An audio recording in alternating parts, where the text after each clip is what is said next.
Hello friends, welcome to my channel A to Z Banking and Technology. And today I am going to share a very recent moment where I was visiting in my branches and one of the credit manager asked me a very unique question like how do you decide whether we should lend to this customer or not? Because into affordable segment you are not having so much of concrete result about their financial performance, about their balance sheet, about their income and expenses. Because assessment segment is a segment where you need to take a call based on the customer's gut feel basis or your assessment or his um, performance in the banking or balance in the banking or how his CIBIL report says about his previous records.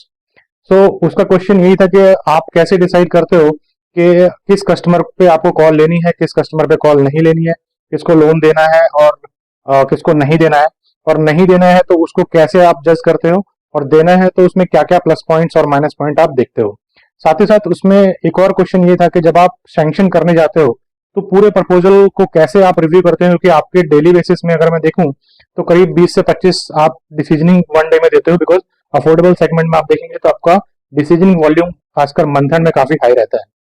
तो इस video में आपको मैं बताऊंगा कि किस basis पे हम अफोर्डेबल सेगमेंट में डिसीजन लेते हैं, और जब आपके पास मंथ एंड के टाइम पे वॉल्यूम ज्यादा होता है, जहाँ डिसीजनिंग ज्यादा होती है, तो किन की पैरामीटर को आपको देखते हुए उस केस को अप्रूव या रिजेक्ट करना है।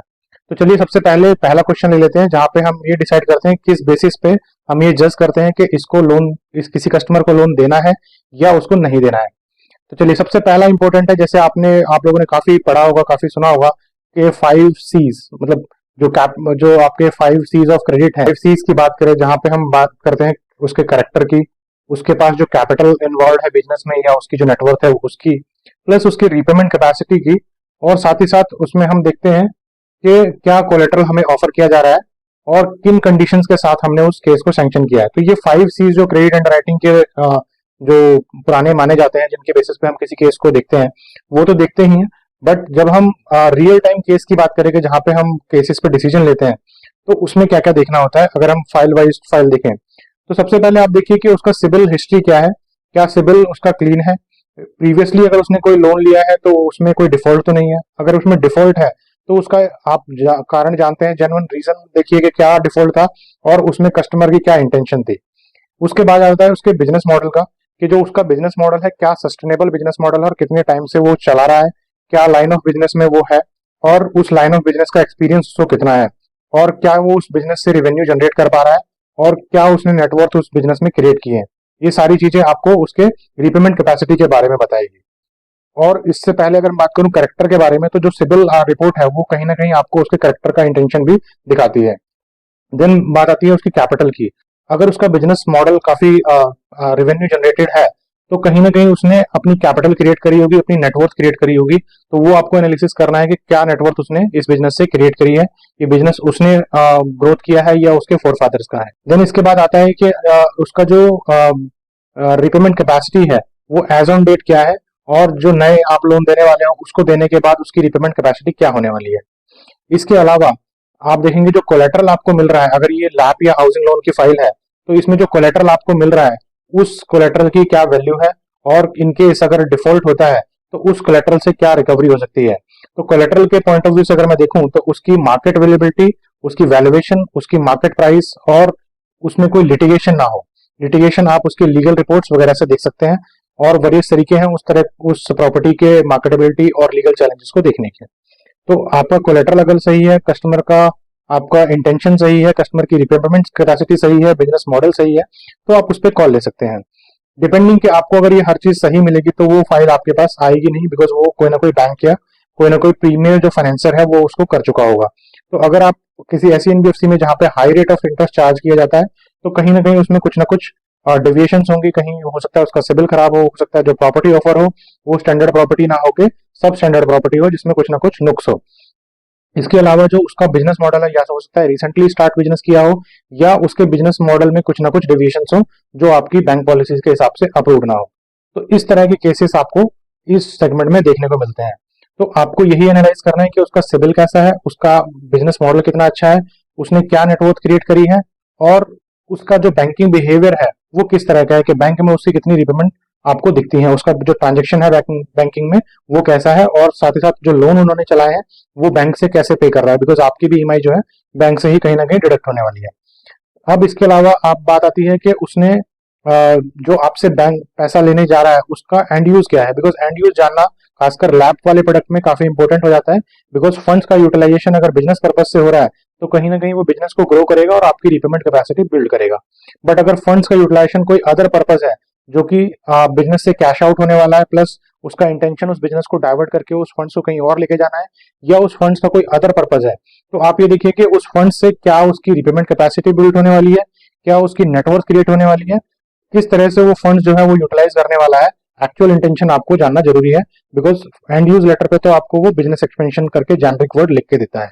तो चलिए, ये सारी चीजें हो गई। इसमें काफी चीजें हैं जो आपको पीडी के दौरान देखने से ही पता चलता है, उसके बिहेवियर से, उसके बॉडी लैंग्वेज से, उसके आंसर करने के तरीके से। बट इसके अलावा आपको जो मेजर जानना है, मेजर जो समझना है कस्टमर से, वो ये समझना है कि एक्चुअल में उसकी लोन की रिक्वायरमेंट क्या है, और क्या वो उस रीपेमेंट को करने में कितना सक्षम है, और क्या वो जो बोल रहा है, क्या वो जो उसके वर्ड्स हैं वो किसी तरह से वैलिडेट हो रहे हैं, इधर बाय द बैंक स्टेटमेंट, इधर by his net worth he has created, और जो सिबिल में जो उसकी रिपेमेंट हिस्ट्री है, इंक्वायरीज हैं, वो उसको सपोर्ट कर रही हैं या नहीं कर रही हैं। अब आते हैं कि सर आप क्या देख के फाइल को, क्या क्या मेजर की पॉइंट्स आप देखते हैं फाइल में जब आप किसी फाइल को अप्रूव करते हैं या डिसीजन देते हैं। तो चलिए अब बात करते हैं कि जब हम फाइल को देखते हैं तो किस पैटर्न में उस फाइल को स्टडी करना चाहिए, बिकॉज जब आप देखेंगे कि आपके पास मल्टीपल फाइल्स हैं तो आपको एक टाइमली डिसीजन उस पर देना होता है। तो टाइमली डिसीजन के लिए आपको एक पैटर्न फॉलो करना पड़ेगा जिसमें आप हर पहलू को देखते हुए आगे फाइल को डिसीजन देते हैं, बिकॉज अगर आप देखें तो हर फाइल जो है एक यूनिक कॉन्सेप्ट के साथ आती है, कुछ ना कुछ नए चैलेंजेस के साथ आती है। बट आपका देखने का जो तरीका है वो आपको एक पैटर्न बनाना पड़ेगा कि जहां पे आप हर चीज के थ्रू गो थ्रू हो, हर रिपोर्ट्स को आप देखें। तो अगर मैं इसको ऐसे समझाऊं कि जब भी आप किसी फाइल्स को फर्स्ट टाइम देखते हैं तो एक पैटर्न के थ्रू एक साइड से लेके आप एंड तक सारे पॉइंट्स को उसमें वेरीफाई कीजिए। तो जैसा मेरा पैटर्न है, मैं सबसे पहले जाता हूं उसके बिजनेस प्रोफाइल के ऊपर, जहां पे मैं पहले समझता हूं कि कस्टमर एक्चुअल में है कौन, उसकी क्या एज है, वो किस बिजनेस में इन्वॉल्व है, कौन सी जनरेशन है उसकी, वो फर्स्ट टाइम जनरेटर है, यंग है तो उसके प्रीवियस बिजनेस में क्या थे, क्या एक्सपीरियंस उस प्रमोटर का रहा है या उस कस्टमर का रहा है। देन हम उसके बिजनेस मॉडल के ऊपर आते हैं, उसके बिजनेस मॉडल को देखते हैं कि कैसे वो रेवेन्यू जनरेट कर रहा है, क्या वो रेवेन्यू जनरेट कर पा रहा है आज की डेट में, और इनकम जनरेट हो रही है, क्या उसकी करंट रिपेमेंट कैपेसिटी को बियर करने के लिए है या नहीं है। साथ ही साथ आप ये जरूर देखिए क्या वो बिजनेस सस्टेनेबल है, क्या वो फ्यूचर में ग्रोथ करेगा या नहीं करेगा। देन इसके बाद आ जाते हैं कि उसकी करंट लायबिलिटीज क्या है, बिकॉज आपने एक तरफ इनकम एसेस कर लिया तो आप उसकी करंट लायबिलिटीज, जो कि उसकी बिजनेस प्लस उसकी पर्सनल एक्सपेंसेस को कवर करते हुए होना चाहिए, प्लस आप जो लोन देने जा रहे हैं उसको कंसिडर करते हुए उसकी